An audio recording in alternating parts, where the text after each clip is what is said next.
Madame, Monsieur, bonjour et bienvenue à la revue des titres de ce jour.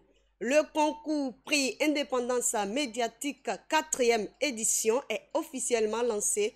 DCC Communication reçoit les dossiers physiques de candidature du lundi au vendredi de 8h à 11h30 et de 14h à 17h à son siège 6 à Cotonou, quartier Fidjossé, place Calvaire dans la villa située entre l'hôtel Sumbich et l'agence Padme, et par courriel à tout moment 24 heures sur 24 et 7 jours sur 7 via l'adresse email dccommunication229@gmail.com. Une fois sa candidature retenue, le candidat dispose d'un mois pour faire parvenir sa production à DCC Communication. Nous ouvrons la revue des titres de ce jour avec le quotidien L'Audace Info, conférence de presse en prélude à la 4e édition du concours Prix Indépendance médiatique 2024.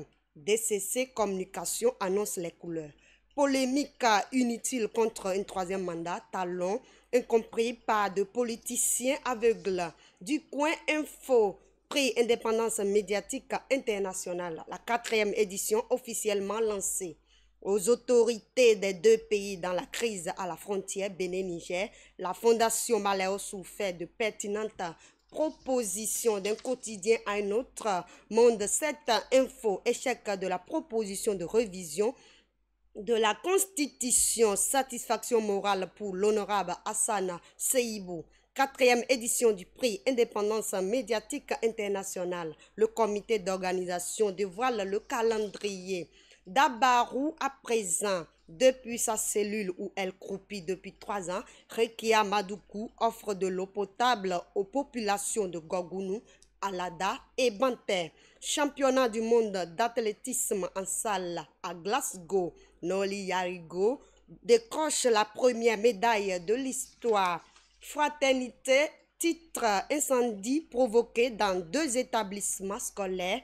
À Karimama, urgence de protéger toutes les infrastructures socio-communautaires. Prix Indépendance médiatique 2024. L'inscription au concours ouverte aux journalistes des pays francophones de la CEDEAO.